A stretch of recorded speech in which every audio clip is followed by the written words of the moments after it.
Assalamualaikum warahmatullahi wabarakatuh. Hello everyone, my name is Fierly Qomariah Saputri. I'm from class X2G and now I'm going to read transcripts of PP lessons about interviewer Liam and Debbie. So let's listen and enjoy. Today I'm going to talk to two young people who are both doing voluntary work in the sports sector. First, there's Liam Parker, who is a keen BMX biker and does a lot of work at a sports center. And then there's Debbie Sanford, who has volunteered to help with many different sports and who now has a paid job with a sports organization. So, Liam, tell us a bit about the place you work. It sounds really interesting. Yes, it is really cool. Basically, it's a huge space where lots of sports and cultural events take place. It used to be a shipbuilding hangar, but the company went bust years ago. The building was taken over and completely renovated and repurposed about 5 years ago. Now we have facilities for all kinds of urban sports like skateboarding, breakdancing, parkour, kick scooter. Hang out a monument. Can you explain the lights too? A kick scooter is just a normal scooter with a handlebar, deck and wheels. But now we have stunt scooter and special ones for racing. And parkour has been around for a while now. It's a way of moving around an urban environment. It developed from military training. It involves climbing, running, vaulting, jumping, swinging, and stuff like that. Everyone's seen it on TV and videos. People jumping off incredibly high buildings between roofs and things. So, what are you involved with? My passion is for BMX, and I want to get other people involved in the sport. But I do all kinds of things at the center. I make sure the bikes and scooters meet safety standards. I check the tracks and ramps so that they are clean and no one can slip and hurt themselves. I teach kids the basics of BMX and do demonstration. I sometimes cook in the burger fun too. Right, so you've learned a lot of skills? Yeah, at first I was a bit nervous about speaking to groups, but now I have no problem giving safety introduction to people. I had to learn sports specific first aid in case anyone hurt themselves, cooking hygiene for the burger fan, math for taking money and the tile.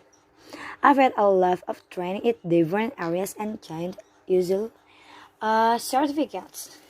So all that training will be valuable when you come to look for paid work. Absolutely. I'm still only 18 and I've been volunteering for 2 years. I'd like to stay in this sector and find full-time paid work. So obviously, all my experience and skill will help a lot. Thank you, Liam. And now our other guest has made a jump from voluntary work to paid work.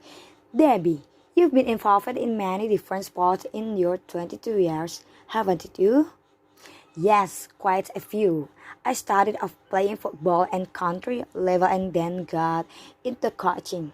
I recognize that I wouldn't have been able to play football without the help of volunteers. So when I had the chance to help other people, I did.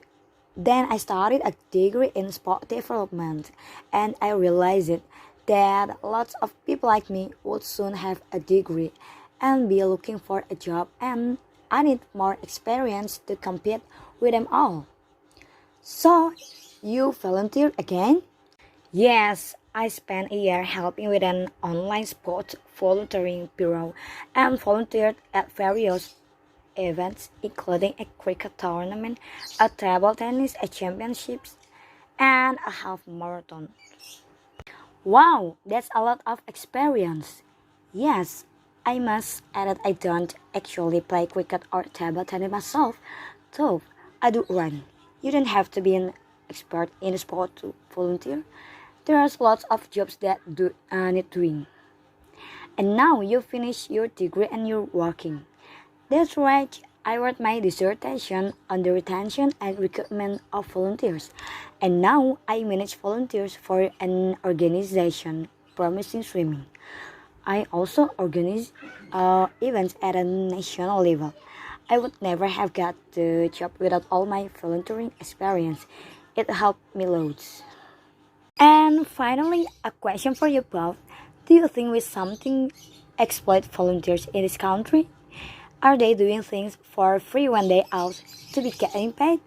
Liam, I believe that you volunteer for about 10 or 20 hours a week. Do you ever feel that you should be paid for what you do? Well, of course, it would be nice, but the organization I help is non-profit, making and it couldn't really afford to pay all the volunteers. At the moment, I'm happy to do what I love and gain experience of dealing with the public. I'm living with my parents and they are paying my keep. In the future, I'll have to look for paid work. I think many volunteers feel they want to give something back to their sport. It was like for me with football. Ideally, it would be good to have more paid positions, but we also need volunteers. Sport just couldn't function without them. It is really important to give people recognition for what they do. Thanks very much for sharing your experience. And now we are going to move on.